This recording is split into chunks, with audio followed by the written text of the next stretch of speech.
Mesdames, Messieurs, Monsieur le ministre de la Santé, Monsieur le ministre de l'Intérieur, Monsieur le ministre de la Culture, de la Communication,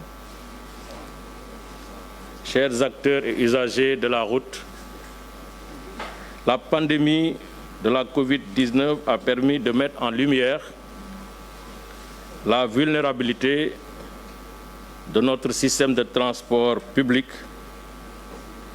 en raison d'une organisation insuffisante,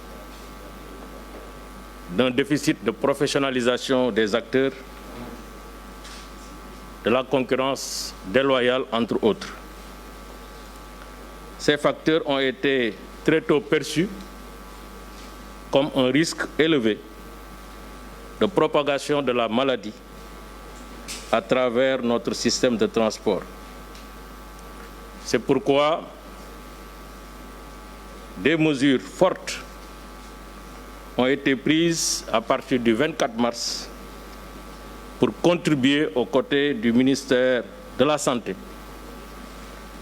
à endiguer la maladie du coronavirus. Je voudrais simplement rappeler les mesures qui ont été prises à cet effet. C'était d'abord le respect strict par les transporteurs publics et privés du nombre de places assises et de la distance physique d'1 mètre entre les voyageurs dans les bus, minibus et autocars. Le respect des règles d'hygiène prescrites par les autorités sanitaires pour les entrées et sorties des passagers au niveau des gares urbaines. L'interdiction de la fréquentation des gares routières par les personnes dont les activités ne sont pas directement en lien avec le transport. C'était toutes les activités du petit commerce, entre autres. La limitation du nombre de passagers à bord de toutes les catégories de véhicules, particuliers et des véhicules de transport public de voyageurs, à la moitié du nombre de places indiquées sur la carte grise. La limitation du nombre de passagers à bord des taxis urbains, des véhicules particuliers de 5 places à 3, finalement ramenés à 4, y compris le conducteur. L'interdiction du transport de passagers par les véhicules qu'on appelle vélo-taxi Jakarta. L'obligation pour les opérateurs de transport de nettoyer leurs véhicules avec des produits appropriés au moins une fois par jour à l'extérieur comme à l'intérieur du véhicule.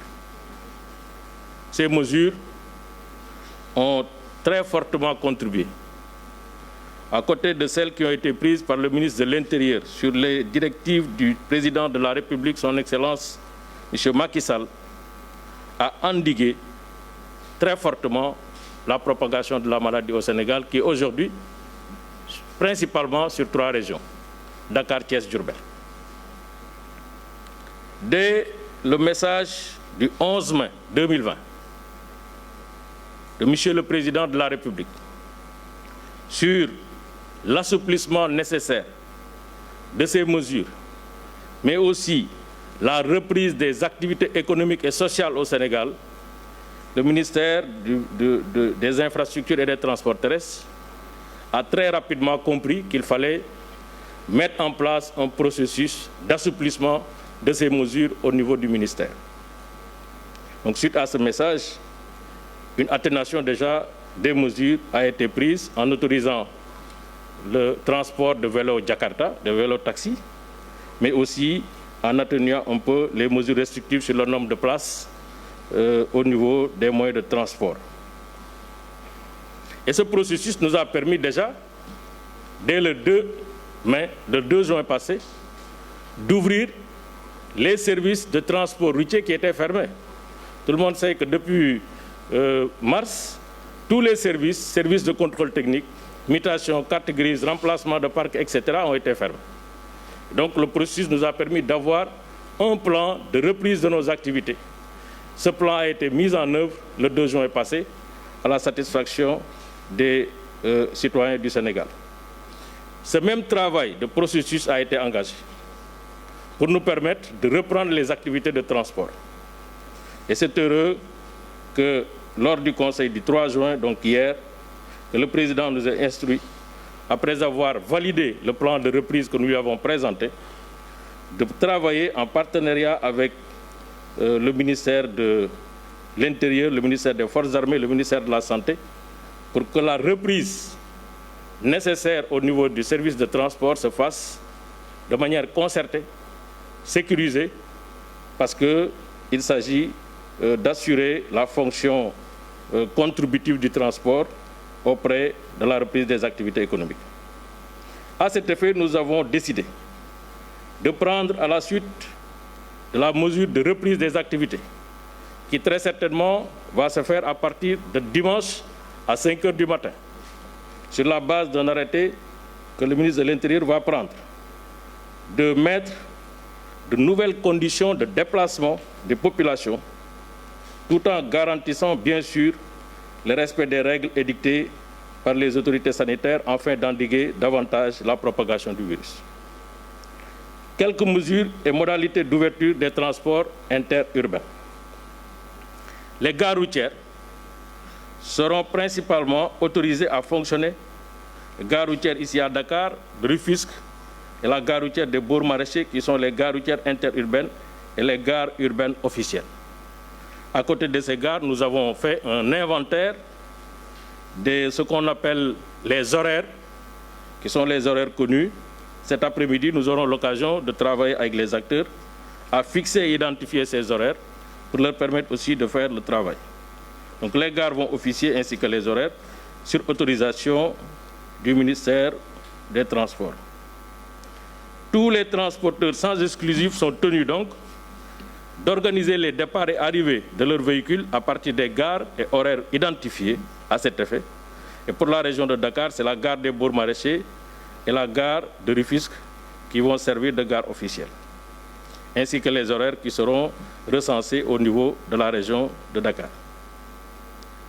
Deuxième mesure à observer, c'est au niveau des gares routières. Ces gares routières auront des heures de fermeture et d'ouverture, à discuter aussi avec les acteurs et les exploitants des gares routières. J'estime qu'à 20 h, une gare routière devrait être fermée pour permettre justement de procéder au nettoiement et à la remise en ordre pour que la gare puisse être fonctionnelle dans les heures qui seront convenues. Toute sortie ou entrée d'une gare interurbaine officielle par un véhicule est assujettie au remplissage d'un manifeste dûment tenu à cet effet par le déclarant responsable de la dite gare. Ainsi, le nom, les prénoms de chaque passager, les références de sa carte d'identité nationale, son lieu de destination, son numéro de téléphone seront consignés.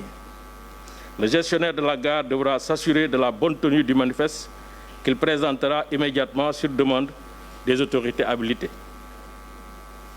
Une équipe sanitaire, service d'hygiène, ministère de la Santé, les agents du ministère de la Santé disposant du matériel nécessaire seront prépositionnés par le ministère dans les gares officielles et les horaires qui seront identifiés, ouverts au trafic interurbain, pour pouvoir justement faire le travail de test sur les passagers et de prélèvement de la température, etc.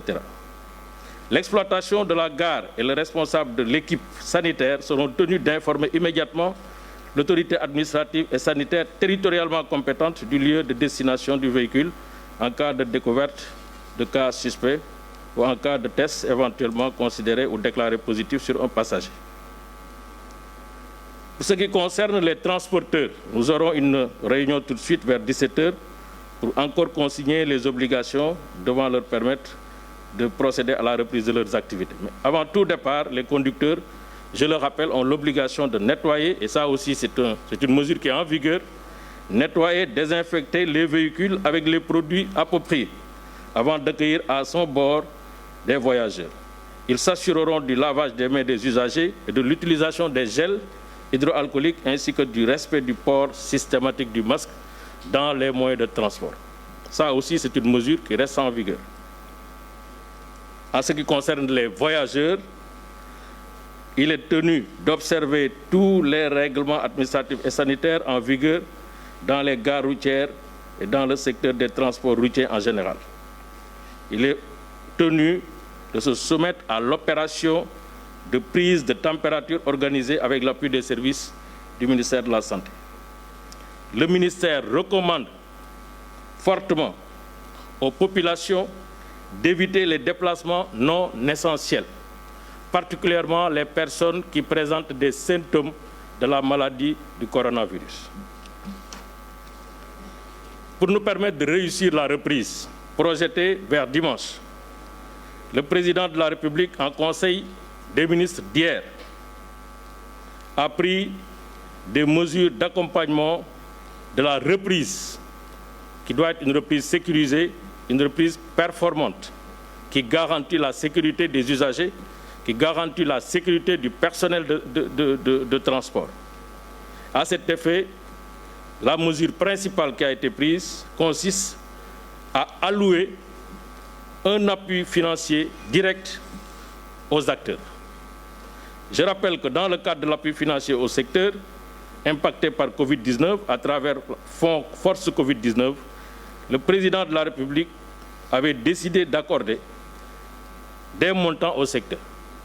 Ce montant, globalement, était de 2,750 milliards de francs CFA. Aujourd'hui, le président, dans sa générosité, a mis 3 milliards supplémentaires. Donc le montant des appuis financiers directs au secteur tourne autour de 8,250 milliards de francs CFA. En grande masse, pour le transport interurbain, ce sera 1,8 milliard. Pour AFTU, 2,3 milliards. Pour Dakar Demdik, 2,450 milliards. Pour les taxis, 450 millions. Pour les gares routières, 600 millions. Pour les Ndiaganja et Car Rapide, 300 millions. Pour les auto-écoles, 150 millions. Pour les motos, taxis, vélo-taxis, Jakarta, 450 millions. Et 150 millions pour le matériel et équipement sanitaire pour nous permettre de réussir un démarrage vraiment effectif des activités de transport. En conclusion, sur les instructions de Monsieur le Président de la République et en parfaite concertation avec mes collègues chargés respectivement de l'Intérieur et de la Santé, j'ai mis en place un plan de reprise des activités des services de transport routier qui sera validé cet après-midi avec les acteurs du transport. Il faut cependant se féliciter de la résilience dans le secteur des transports terrestres et des acteurs qui ont fait montre à l'occasion d'un sens élevé de responsabilité et de patriotisme. Ils ont souffert comme tous les autres, et ils ont souffert dans la dignité, dans la citoyenneté, dans le patriotisme. Je tiens vraiment à leur réserver une mention spéciale et un hommage appuyé. Le secteur a été impacté fortement, mais il a fait preuve dans sa capacité de résistance et d'adaptation, malgré les difficultés réelles vécues par les acteurs. Cet état de fait, comme dans toute crise, nous a amenés à réfléchir en profondeur sur les réformes nécessaires mais urgentes à mettre en œuvre dans le secteur pour moderniser les services et équipements de transport terrestre. C'est dans ce contexte que le cadre global de ces réformes majeures a été défini dans une nouvelle loi d'orientation des transports terrestres qui a déjà été adoptée en Conseil des ministres le 27 mai 2020. Cette nouvelle loi prévoit, entre autres, la création d'un Conseil national des transports terrestres qui sera une instance de dialogue inclusif et participatif de tous les acteurs des transports afin d'organiser davantage dans la solidarité ce secteur extrêmement vital et important. Dans ce sillage également, un décret créant Agence nationale de la sécurité routière est déjà en préparation et sera adopté dans les prochains délais par le Conseil des ministres. Cette agence, organe performant de lutte contre le fléau de l'insécurité, un des défauts, pour ne pas dire des fléaux, de notre système de transport. Je voudrais, Mesdames, Messieurs, saisir l'occasion de cette communication pour regretter les actes de violence commis par certains acteurs lors de leur arrêt de travail du mardi 2 juin 2020. Cela ne contribue pas au progrès que les citoyens sénégalais sont à droit d'attendre de ce secteur vital et structurant, le secteur des transports terrestres. Les responsables, je l'espère, seront identifiés et les responsabilités situées afin que ces faits d'une extrême gravité ne puissent pas rester impunis. Je termine en remerciant la communauté des acteurs du transport qui a manifesté une attitude très républicaine dans la lutte contre cette pandémie. Ils ont contribué à assurer le service public des transports routiers malgré les difficultés. Je les encourage et les exhorte à continuer avec abnégation et bravoure aux côtés de l'État à servir les populations sénégalaises et le développement national. Ensemble, restons vigilants. Je vous remercie de votre aimable attention.